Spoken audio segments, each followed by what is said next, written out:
العلم هو النور الهادي والمفتاح لكل الخير. السلام عليكم ورحمة الله وبركاته.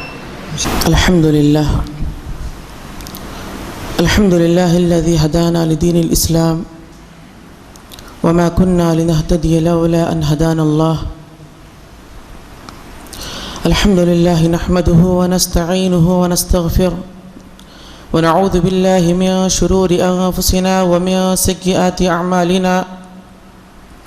من يهده الله فلا مضل له ومن يضلله فلا هادي له، وأشهد أن لا إله إلا الله وحده لا شريك له، وأشهد أن محمدا عبده ورسوله.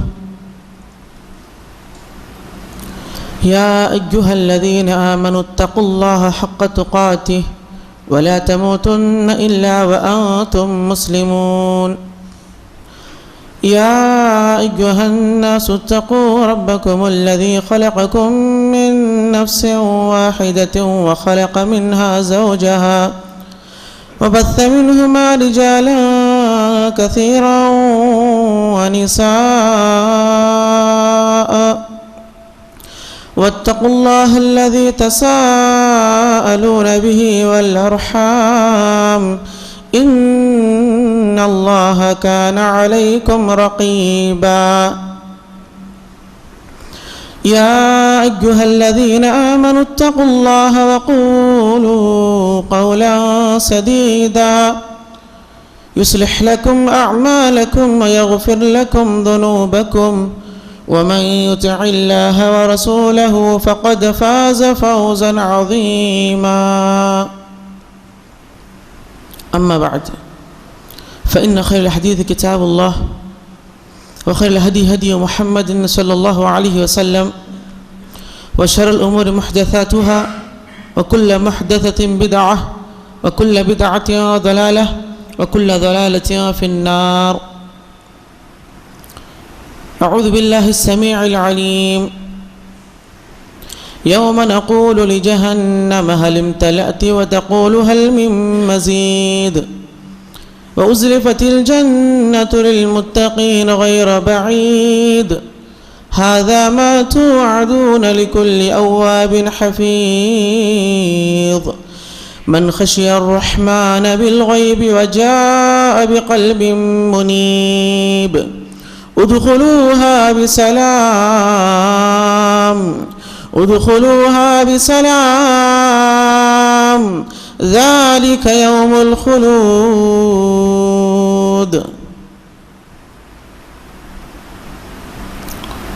محترم سامعین، اللہ رب العالمین کا بہت بڑا احسان ہے کہ اللہ تعالیٰ نے ہمیں ایسی نعمتوں سے نوازا. اگر ہم ان نعمتوں کو اگر گننا شروع کریں تو ہم گن نہیں سکتے، اور ہمارے پاس اتنی گنتی کے الفاظ بھی نہیں ہے کہ ہم اللہ رب العالمین کی نعمتوں کو گننا شروع کریں.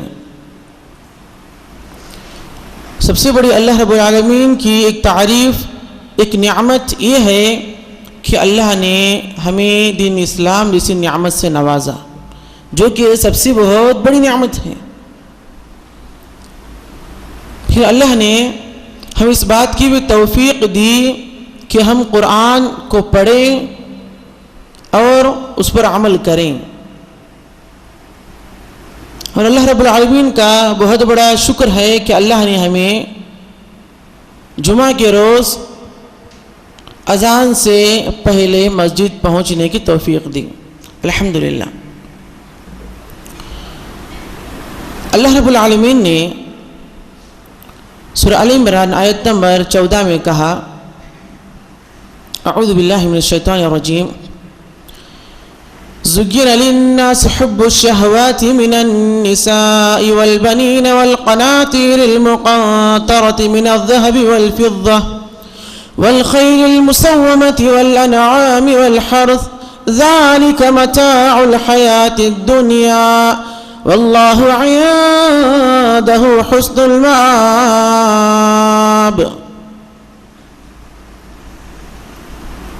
اس آیت میں اللہ رب العالمین نے انسان اور اس کی زندگی اس دنیا میں کیا کرتا ہے، کس چیز کو پسند کرتا ہے، اس کے بارے میں اللہ رب العالمین نے اس آیت میں کہا۔ اللہ نے کہا زُجِّرَ لِلنَّاسِ حُبُّ الشَّهَوَاتِ، زُجِّرَ لِلنَّاسِ حُبُّ الشَّهَوَاتِ، کہا مزین کر دی گئی، لوگوں کے لیے مزین کر دی گئی ہے مرغوب چیزوں کی محبت،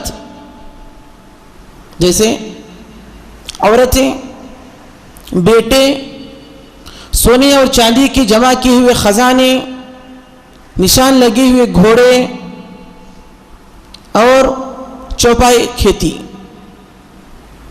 اور یہ سب کچھ دنیا کی زندگی کا سامان ہے، اور وہ اللہ کے پاس بہت اچھا ٹھکانہ ہے۔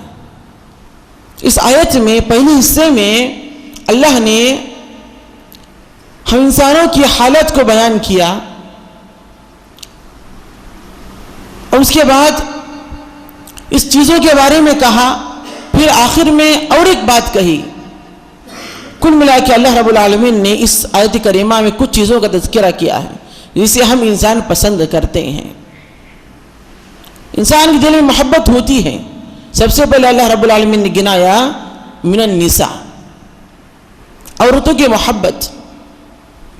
انسان ایک مرد، ایک انسان عورتوں سے محبت کرتا ہے، لیکن محبت کا مقصد یہ ہونا چاہیے کہ ان سے نکاح کریں، ان سے اولادیں ہوں، اور اسلام کے لیے کچھ کام کریں، نیک محبت ہو، نیک مقصد ہو۔ شریعت اسلامیہ نے اس کو پسند کیا ہے۔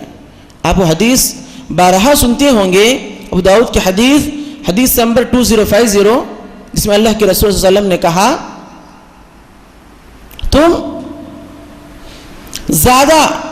تم زیادہ محبت کرنے والی عورت سے نکاح کرو، تم ایسے عورتوں سے نکاح کرو جو زیادہ محبت کرنے والی ہے اور زیادہ بچے جننے والی ہے۔ کیوں؟ وہ اس لیے کہ بروز قیامت میں تمہاری کثرت کی وجہ سے امتیوں پر فخر کروں گا۔ تو اسی لیے اللہ رب العالمین نے اس میں کہا انسان عورتوں سے محبت کرتا ہے، لیکن محبت کا مقصد یہ ہونا چاہیے کہ ان سے نکاح اور اولاد کی کثرت۔ دوسری چیز اللہ نے آگے کہا بیٹوں کی محبت۔ اولاد ہوتی ہے انسان کو، لیکن لوگ اولادوں میں بھی بیٹوں کو بہت محبت کرتے ہیں، بہت محبت کی نظر سے دیکھتے ہیں، اور ہر کوئی والد اپنے بیٹوں کے لیے بہت کچھ کرتا ہے، لیکن بیٹیوں کی طرف توجہ نہیں دیتا، بیٹوں سے محبت۔ تیسری چیز سونے اور چاندی کے خزانے، یعنی سونے اور چاندی یعنی مال سے محبت۔ انسان کے پاس اگر مال ہے اس سے محبت کرتا ہے وہ، لیکن اس مال کو اگر اللہ کے راہ میں اگر استعمال کرتا ہے، خرچ کرتا ہے، تو بہت تعریف کی بات ہے، بہت بڑی بات ہے، وہ تعریف کے لائق ہے۔ اگر اس کے برعکس اگر وہ مال پر اگر فخر کرتا ہے، غرور کرتا ہے، تکبر کرتا ہے، تو یہ اس کے لیے نقصان دہ ہے۔ تو دیکھیں ہر چیز میں دو پہلو نظر آتے ہیں، عورت نیک محبت ہو صحیح ہے، اگر غلط محبت ہو نقصان دہ ہے۔ اس کے بعد اللہ نے کہا گھوڑوں کی محبت، نشان لگی ہوئی گھوڑے، اس سے مراد ابن کثیر رحمہ اللہ نے اپنا تفسیر میں بیان کیا ہے، اس کی 3 قسمیں ہیں۔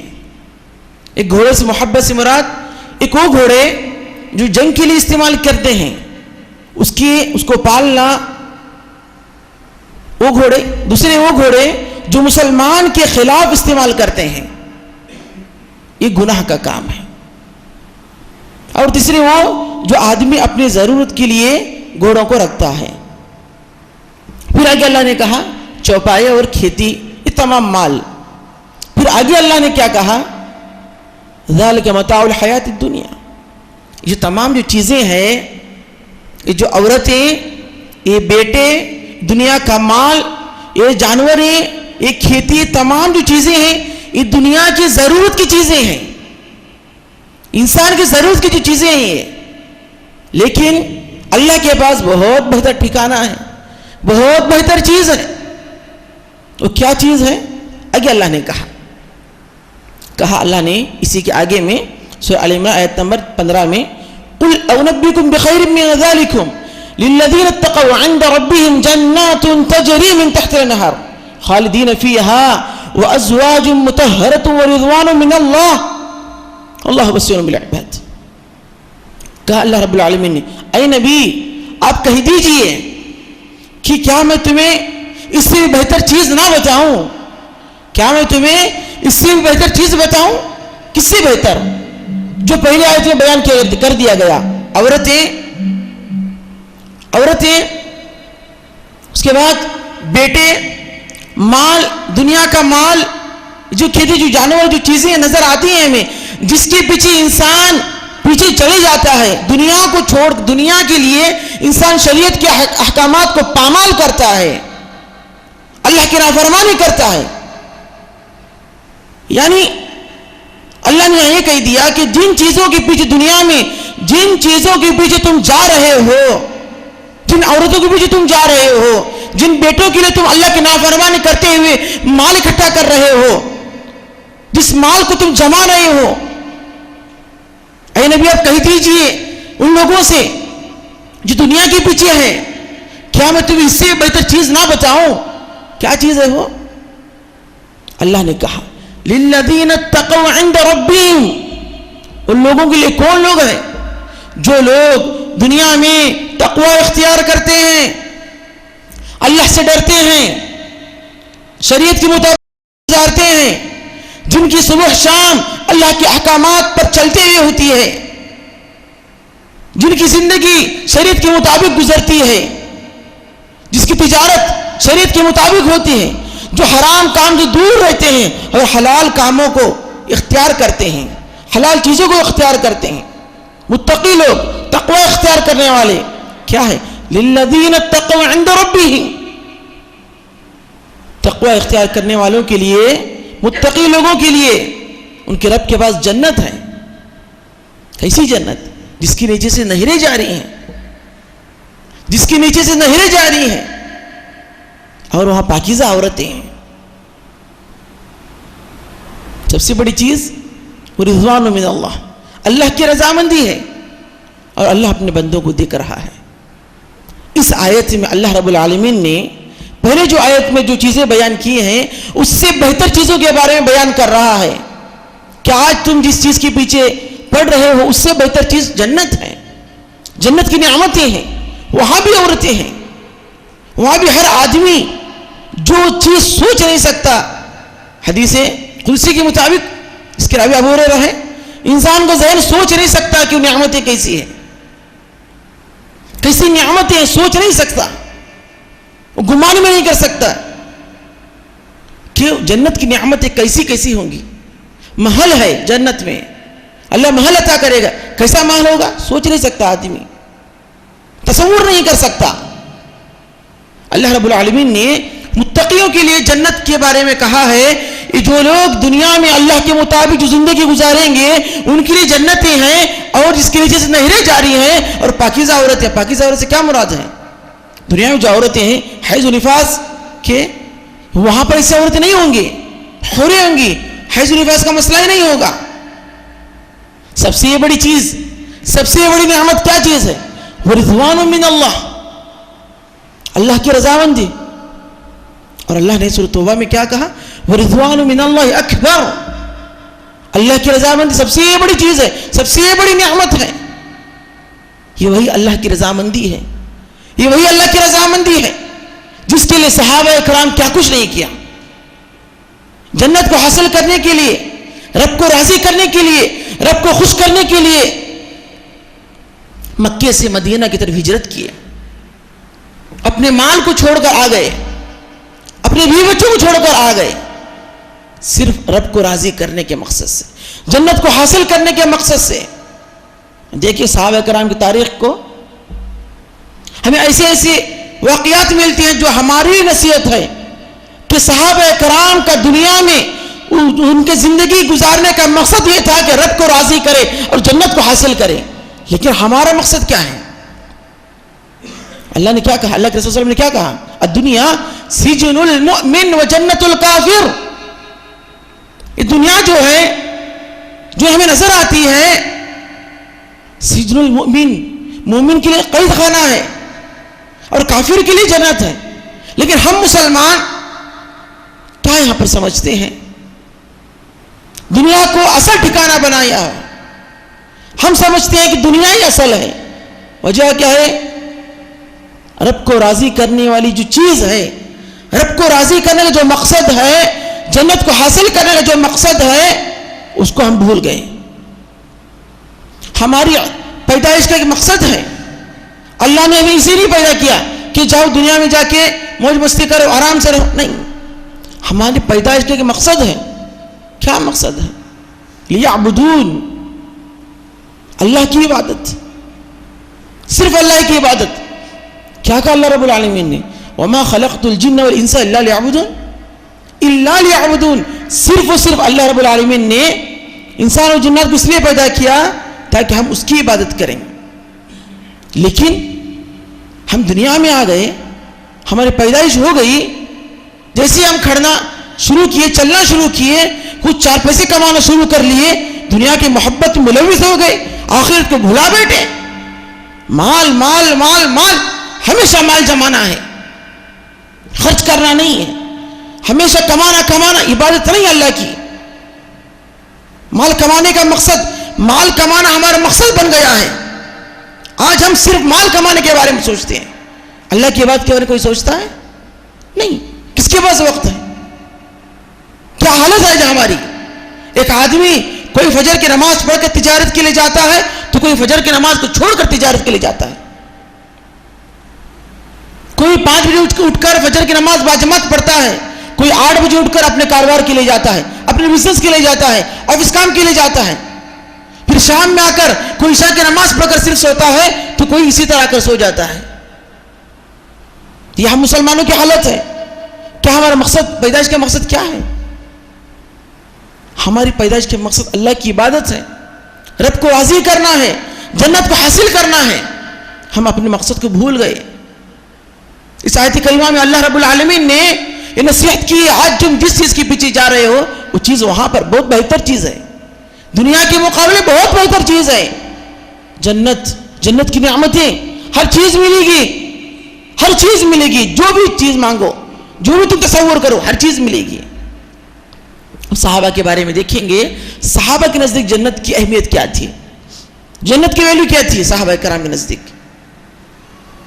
عثمان رضی اللہ عنہ غزوہ تبوک کے موقع پر، آج دیکھیں لوگوں کے پاس مال ہے، پھر مال جمع کرتے ہیں، پھر جمع کرتے، خرچ نہیں کرتے. گویا کہ ایسا ہو کہ قبر جاتے ہوئے مر کر جب قبر کی طرف جائیں گے تو پورا مال لے کر جائیں گے. اس طرح ہوتے ہیں کچھ لوگ.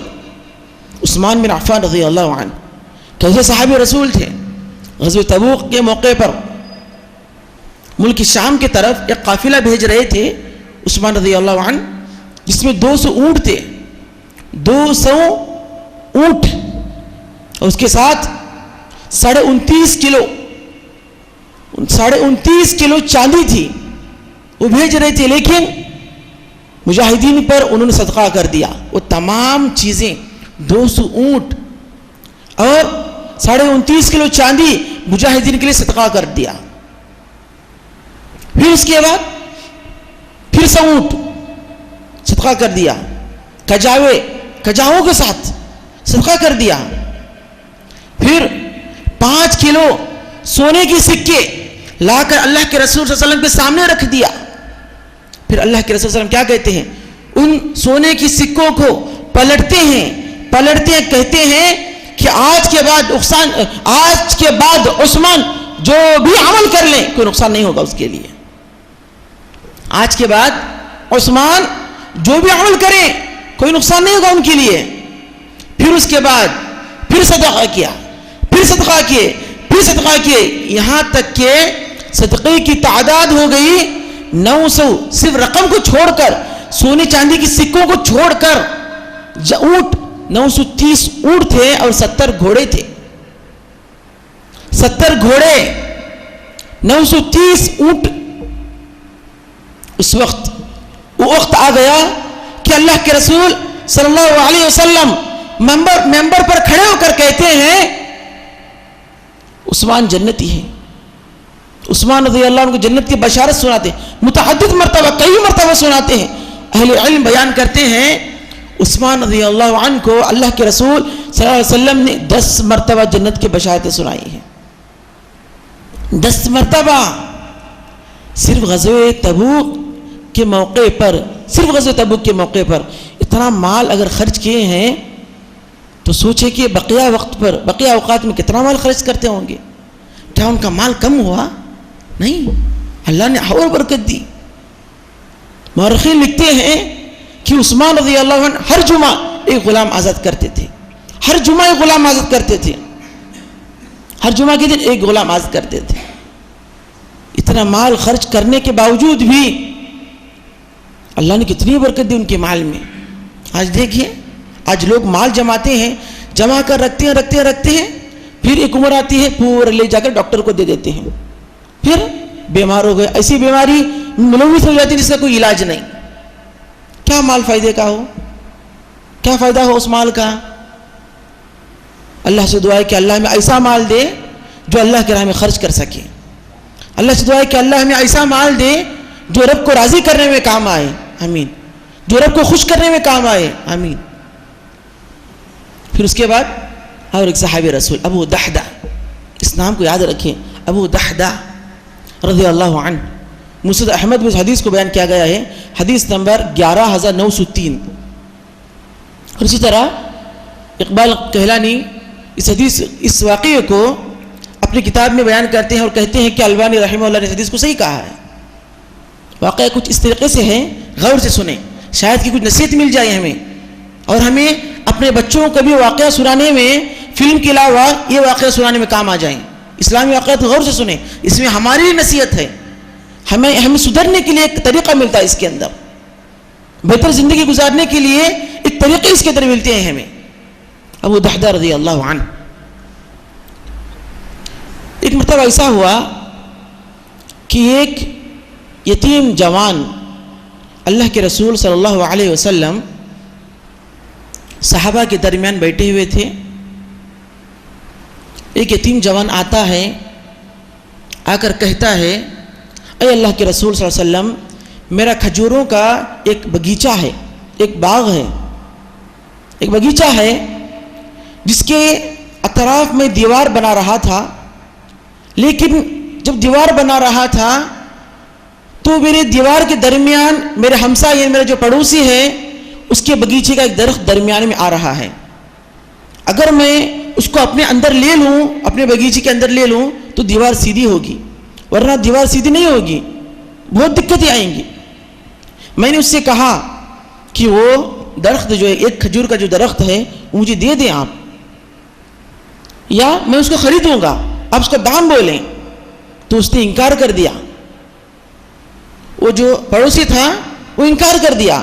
پھر اللہ کے رسول صلی اللہ علیہ وسلم کہتے ہیں اس یتیم جوان کی بات کو سن کر جاؤ، اس کو لے کر آؤ، بلاؤ اس کو۔ وہ آتا ہے پڑوسی، آنے کے بعد پوچھتے ہیں کیا تم نے ایسا اس کے ساتھ کیا ہے، ایسا کہا ہے کہ درخت نہیں دوں گا؟ تو وہ پڑوسی جو ہوتا ہے وہ کہتا ہے جی ہاں، میں نے ایسا کہا ہے، میں نہیں دوں گا اس کو۔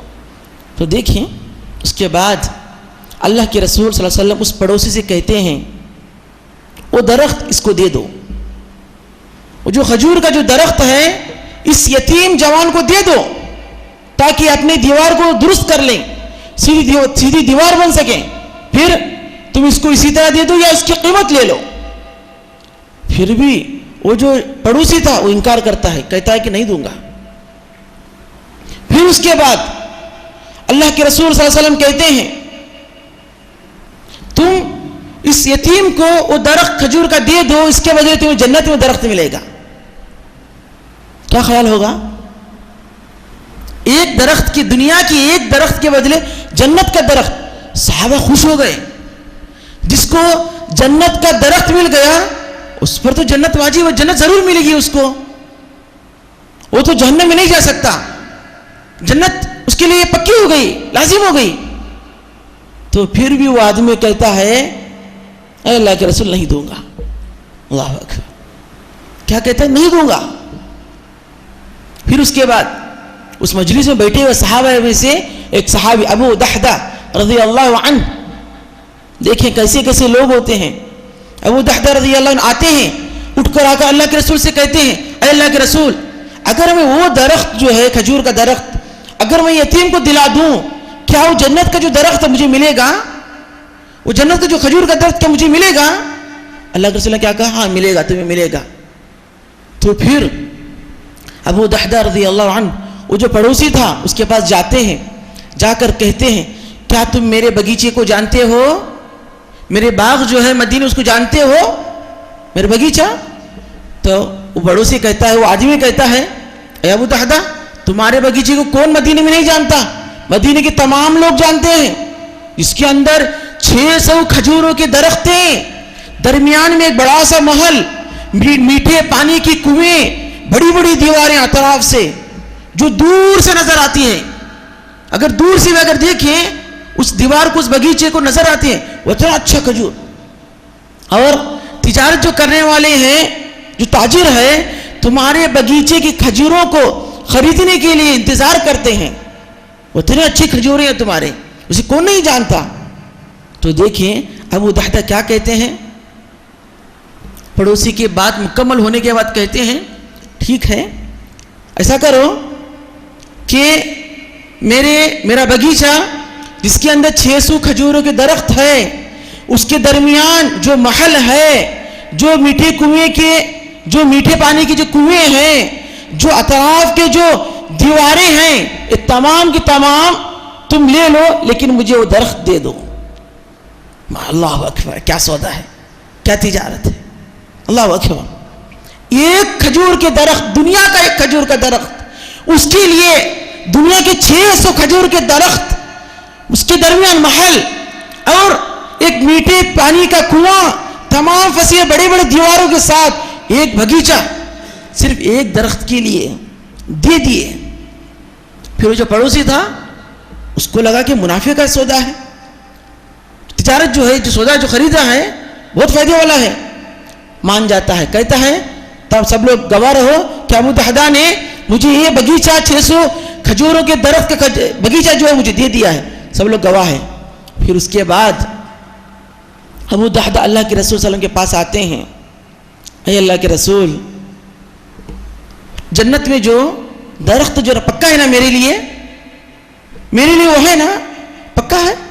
تو اللہ کے رسول کیا کہتے ہیں؟ نہیں. کیوں اللہ کے رسول؟ کہتے ہیں دنیا میں ایک درخت کے بدلے جنت کا ایک درخت تھا، تم نے تو 600 درخت دیے ہیں. اے ابو دحدہ، کیا ہے وہ جنت کے درختے ہیں؟ کیا ہے وہ جنت کے کھجوروں کے درختے ہیں؟ کیا ہے وہ جنت کے کھجور ہے؟ کہتے ہیں کہ ایک کھجور کا جو درخت ہے اس کے نیچے اگر ایک آدمی سواری پہ سوار اگر 100 سال تک اگر اس کو سواری کرتے رہے تو اس وقت تک وہ سایہ نہ ختم ہوئے. اتنا بڑا درخت، اتنا بڑا درخت. دیکھیں کیا سودا تھا. اللہ کے رسول اتنی تعریف کر رہے تھے، تمام صحابہ یہ سوچنا شروع کر دیے کاش ہم ابو دحدہ ہوتے، کاش ہم ابو دحدہ ہوتے، کاش ہم ابو دحدہ ہوتے. کیوں؟ وہ اس لیے کہ انہیں جنت میں ایک درخت مل گیا تھا. جنت میں ایک درخت، دیکھیں جنت میں ایک درخت، جنت میں ایک درخت کے لیے اتنا بڑا، اتنے باغیچے والا، اتنے درختوں والا باغیچہ دے دیا. اللہ اکبر، کتنی بڑی بات ہے، کتنی بڑی نعمت ہے. آج اچھا ہماری حالت کیا ہے؟ ایک مسجد اگر بننا ہے تو ایک آدمی پورے گاؤں، پورے کرناٹک کا دور کرتا ہے. کیا فائدہ ہے مسجد بننے پر؟ اگر کوئی مسجد کی تعمیر کرتا ہے، حدیث میں آتا ہے، مسلم کی حدیث میں، جو آدمی مسجد جیسی مسجد بنائے گا اسی طرح اللہ تعالیٰ جنت میں اس کے لیے گھر بنائے گا. جو آدمی مسجد میں اگر، مسجد دنیا میں اگر ایسی جس طرح وہ مسجد بنائے گا اسی طرح کا گھر اللہ تعالیٰ جنت میں بنائے گا اس کے لیے. لیکن آج ہمارے پاس مال ہونے کے باوجود بھی ہم لوگ جب مسجد کے لیے جب تعاون کرتے ہیں، جب خرچ کرتے ہیں، دیکھتے ہیں کہ سب سے چھوٹی نوٹ کدھر ہے، سب سے کم پیسے کدھر ہے. ایسا نہ کریں، یہ مال کسی کام آنے والا نہیں ہے، ادھر ہی چھوڑ کر جانا ہے. اس مال کی اگر کسی کے پاس مال ہے جنت میں اپنا مکان بنائیں، جنت کو حاصل کرنے کی کوشش کریں، رب کو راضی کرنے کی کوشش کریں، اس مال کو اللہ کے راہ میں خرچ کریں. اور اسی طرح اس واقعے کو یاد رکھیں، یہ واقعہ ہمارے لیے نصیحت ہے. اس کے بعد اتنا نہیں بلکہ اس کے بعد وہ اللہ کے رسول کے جب ساتھ تھے، مجلس ختم ہو گئی تو جاتے ہیں اپنے گھر کی طرف، جا کر کہتے ہیں اے ام دحدہ، اپنی بیوی کو آواز دیتے ہیں، باہر بلاتے ہیں. باہر بیوی آنے کے بعد کہتے ہیں اے ام دحدہ، دحدہ ان کے بیٹے کا نام ہے، ابو دحدہ ان کو کہتے ہیں ام دحدہ، دحدہ کی ماں. وہ آدمی ابو دحدہ رضی اللہ عنہ اپنے بیوی کو باہر بلاتے ہیں، پھر کہتے ہیں اپنی بیوی سے یہ جو محل ہے، یہ جو باغیچہ ہے، اس کے درمیان جو میٹھے پانی کی جو کنویں ہیں، اس کے اطراف جو دیواریں ہیں، یہ تمام چیزوں کو میں نے فروخت کر دیا، بیچ دیا. تو بیوی جانتی تھی اپنے شوہر کی صلاحیتوں کو، تجارت میں بہت ماہر شوہر. پوچھتے ہیں کتنے میں دیے، کتنے میں بیچے ہو؟ کیا خیال ہے کیا کہی ہوگی عورت؟ وہ بیوی کیا کہی ہوگی؟ کیا خیال ہے؟ کہتی ہے، پوچھتی ہے کہ کتنے میں بیچے ہیں آپ اس کو؟ تو اس وقت ابو دحدہ کہتے ہیں میں نے اس کو بیچا ہے ایک ایسے سودے میں، یہاں کا ایک کھجور کا درخت، جنت میں ایک کھجور کا درخت، یہاں کے ایک کھجور کے درخت کو فروخت کیا ہے جنت کے ایک کھجور کے درخت سے. تو کیا کہتی ہے بیوی؟ ابو دحدہ بہت منافع والا سودا ہے، ابو دحدہ بہت منافع والا سودا. چلا کر کہتی ہے اے ابو دحدہ، تم نے بہت بہترین سودا کیا ہے، بہت بہترین تجارت کی ہے. مسند احمد کی حدیث ہے. دیکھیے صحابہ تو صحابیات بھی ویسے ہی تھے کہ انہیں جنت حاصل کرنا ہے، صرف مقصد یہ تھا کہ رب کو راضی کریں، جنت کو حاصل کریں، رب کو راضی کریں، جنت کو حاصل کریں، یہی مقصد تھا ان کا. اور اسی طرح وہ نوجوان کی واقعہ سن لیں آپ. ایک نوجوان، ہمارے نوجوان جو ہے غور سے سنیں، ایسے بھی نوجوان اتہاس میں ہوا کرتے تھے، آج کی طرح نہیں. ایک نوجوان جنگ کے موقع پر اللہ کے رسول صلی اللہ علیہ وسلم صحابہ کرام کو جنت کی نعمتیں سنا رہے ہیں، جنت کے بارے میں نصیحت کر رہے ہیں اور جہاد کی فضیلت بیان کر رہے ہیں صحابہ کے سامنے. اس میں سے ایک صحابی تھے عمیر بن حمام. عمیر بن حمام رضی اللہ عنہ جب جنت کی خوشخبری سننے کے بعد کہتے ہیں واہ واہ کیا خوب کیا خوب، اسی طرح کہتے ہیں واہ واہ کیا خوب ہے کیا خوب. اللہ کے رسول صلی اللہ علیہ وسلم پوچھتے ہیں کیا ہوا، کیوں ایسے کہہ رہے ہو، کیا خوب، واہ کیا خوب کیا خوب کیوں کہہ رہے ہو؟ تو عمیر بن حمام رضی اللہ عنہ کہتے ہیں اے اللہ کے رسول صلی اللہ علیہ وسلم، مجھے اپنے رب سے امید ہے کہ اللہ مجھے جنت عطا کرے گا. اے اللہ کے رسول صلی اللہ علیہ وسلم، مجھے میرے رب سے امید ہے کہ اللہ تعالیٰ مجھے جنت عطا کرے گا. تو اس وقت اللہ کے رسول صلی اللہ علیہ وسلم کہتے ہیں اے عمیر تم جنتی ہو، اے عمیر تم جنتی ہو. اتنا سننا ہی تھا کہ عمیر رضی اللہ عنہ ان کی جیب میں کھجور تھے، جیب میں کھجوریں تھے، نکال کر کھانا شروع کرتے ہیں تاکہ جنگ میں لڑنے کے لیے طاقت آ جائے. نکال کر کھانا شروع کرتے ہیں. جب کھجوریں کھا رہے ہوتے ہیں ذہن میں خیال آتا ہے کہ اگر میں کھجوریں کھانے میں اگر لگ جاؤں تو دنیا کی زندگی لمبی ہو جائے گی، جنت تاخیر میں ہو جائے گی. تو کھجوروں کو پھینک دیتے ہیں. صحیح مسلم کی حدیث ہے، کھجوروں کو پھینک دیتے ہیں، پھر لڑنے کے لیے چلے جاتے ہیں.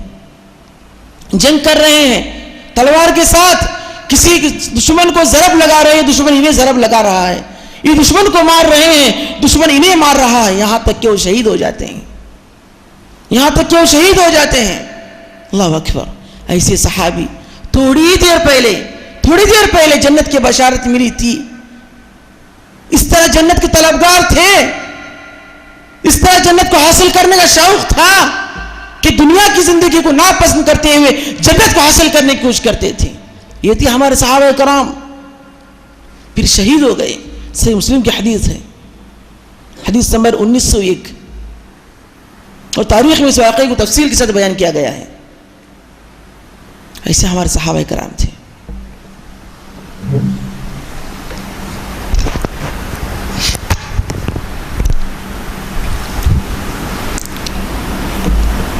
الحمدللہ. تو محترم سامعین، آج کس خطبے میں جس چیز پر، جس ٹاپک پر روشنی ڈالی گئی ہے وہ ہے جنت کے طلبگار، جنت کے متلاشی، یعنی جنت کو حاصل کرنے کی تڑپ. جو چیز صحابہ کرام میں نظر آتی تھی، مال ہو یا نہ ہو، لیکن ہمیشہ ان کا مقصد، دنیا میں زندگی گزارنے کا مقصد یہی تھا کہ رب کی عبادت کرتے ہوئے رب کو راضی کرے اور جنت کو حاصل کریں. لیکن آج ہمارا مقصد بن گیا ہے کہ دنیا کو حاصل کرے، دنیا میں بڑی عمارت بنائیں، پھر نام روشن کریں. یہ مقصد نہ رکھیں. نام کا کچھ فائدہ نہیں ہے. اگر نام بنانا ہے تو اللہ کے نزدیک نام بنائیں، اللہ کا ذکر کریں، اللہ کی عبادت کریں، اللہ کو راضی کریں. رب راضی ہو گیا تو جنت مل گئی. جب تک دنیا میں رہیں رب کو راضی کرنے کی کوشش کریں. اپنے مال کے ذریعے رب کو راضی کریں، اپنی عبادت کے ذریعے رب کو راضی کریں. عبادت صرف اللہ کے لیے کریں. وہ جنت ایسی نعمت ہے جس کے بارے میں ہمارے پاس الفاظ نہیں ہے کہ اس کی کیا کیا نعمتوں کو میں گناؤں، کیا کیا چیزوں کو میں گناتا رہوں، گنانا شروع کروں. صرف اتنا یاد رکھیں کہ جنت میں ہر چیز ملے گی اور انسان کا ذہن اس کے بارے میں سوچ نہیں سکتا کہ وہ چیزیں کیسی ہوں گی. تو اب آپ ہی تصور کریں. تو اس لیے خلاصہ یہ ہے کہ رب کو راضی کریں، جنت کو حاصل کرنے کی کوشش کریں. صرف جنت، رب کو راضی کرنا، جنت کو حاصل کرنا. صبح شام یہی سوچیں، جب بھی کوئی صدقہ و خیرات کریں یہی رب سے امید رکھیں کہ اللہ اس کے بدلے مجھے جنت عطا کرے. جو بھی دنیا میں مال خرچ کرے اللہ ضرور آپ کو دے گا جنت میں اس کا بدلہ، بروز قیامت اس کا بدلہ ضرور ملے گا. اس لیے رب کو راضی کرنے کی کوشش کریں. یہ نہ سوچیں کہ ہم غریب ہیں، ہمارے پاس مال نہیں ہے، ہم غریب ہیں ہمارے پاس مال نہیں ہے. یہ نہ سوچیں. جتنا بھی کچھ ہو اللہ کے راہ میں خرچ کریں. اللہ کے رسول نے کیا کہا؟ اگر ایک کھجور ہے تب بھی اس کو صدقہ کرو. جہنم سے بچنے کے بارے میں کیا کہا اللہ کے رسول نے؟ ایک کھجور کو صدقہ کر کے جہنم سے بچنے کی کوشش کریں، جہنم سے بچنے کی کوشش کرو. اس لیے خلاصہ یہ ہے کہ جنت کو حاصل کریں. میں نے آپ لوگوں کے سامنے سورہ آل عمران آیت نمبر 14 اور 15 کی تلاوت کی، جس میں اللہ رب العالمین نے یہ کہا کہ لوگ جو دنیا میں جس چیز کے پیچھے پڑے ہوئے ہیں، عورتوں کے پیچھے، تفصیل کے ساتھ بیان کیا ہوں، عورتوں کے بیٹوں کے پیچھے، مال کے پیچھے جو پڑے ہیں، اس سے بہتر چیز جنت میں ہے. جنت کی نعمتیں ہیں، اس کو حاصل کرنے کی کوشش کریں. وہاں پر بھی چیزیں ہیں. سب سے بڑی چیز اللہ کی رضامندی ہے، اللہ کو راضی کرنا ہے. رب کو راضی کریں،